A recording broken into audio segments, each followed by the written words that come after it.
In the right field batting cage outside of the fence line, and the first shot rang out. And I grew up in the South. I'm used to hearing an occasional shotgun, and I wasn't sure. It didn't sound like a shotgun, but it did sound like a rifle. And then there were a couple of seconds. Everybody kind of looked up and heard the sound, but we were about ready to go back around our business. Nobody dropped to the ground. Nobody ducked. Nobody did anything that I could see. But then 5 or 10 shots in a row very quickly rang out. And that's when everybody was hitting the dirt. I saw Scalise go down at second base. There were staffers running from the perimeter of the outfield, from the third base sign where the shooter was, all the way to where I was. So I was in the far perimeter of right field. And I often give Senator Flake a ride home. And just about a minute before, I'd been at the batting at home plate, and I walked by him at the dugout, and I said, I'm going to go one more time for one more batting cage in the right field.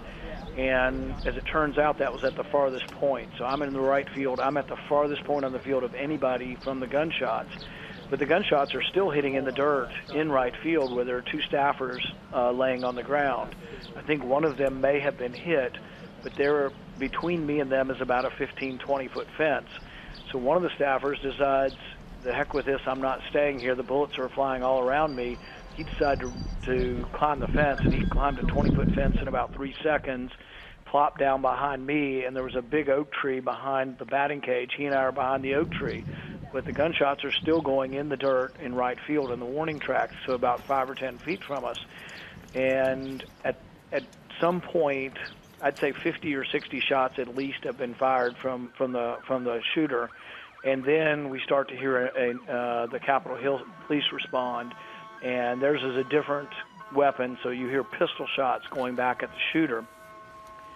I can tell you that I think with absolute certainty nobody would have survived without the Capitol Hill police. They saved everybody's life, incredibly brave, and deserve everyone's praise, because with this guy, who knows how heavily armed he was, but nobody else had a weapon, so he was just killing everyone.